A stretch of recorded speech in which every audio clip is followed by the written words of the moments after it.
In the Carolinas this evening, we now want to bring in Andy Solomon, the Executive Director of the South Carolina Athletics Hall of Fame. So, Mr. Solomon, thank you so much for joining us. You just introduced the class for 2024, pretty significant class, and there's something that you wrote where you're extra excited that 8 out of the 10 inductees of this class are from South Carolina. What does that mean for the state?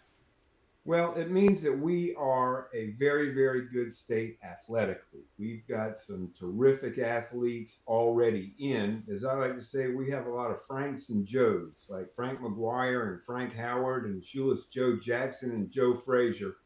And we're thrilled to add 10 more people to our growing list of great athletes, coaches, and personalities in South Carolina athletics.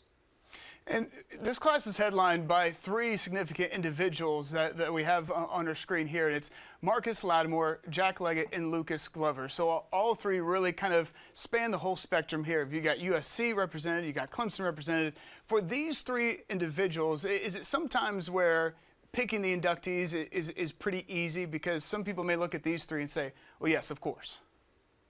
No, it is very, very difficult. The competition for our categories is just enormous. Believe it or not, we have roughly 200 names that we have from which to choose.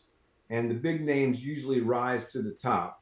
But this year, all 10 of them, you name 3, but all 10 of them are spectacular in their own right. And all are most deserving to be enshrined in the Palmetto State's Athletic Hall of Fame. And you look at this whole class, what does it mean for these athletes to be enshrined in this Hall of Fame? Well, one of my responsibilities is actually calling the individual to tell him or her that they got into the Hall of Fame, and I was the one who called Marcus Lattimore.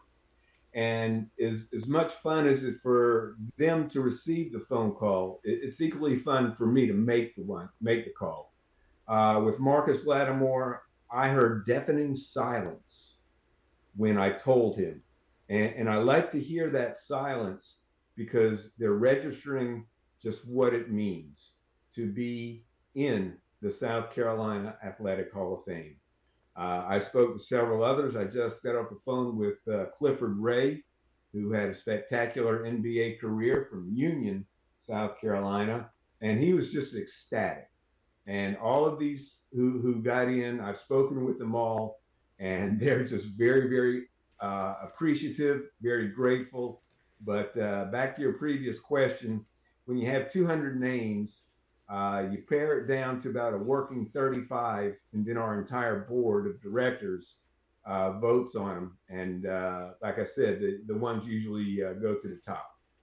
Yeah, I'm sure those phone calls never get old. So, Mr. Solomon, thank you so much, and congratulations to everyone in this 2024 class. Thank you very much for having us.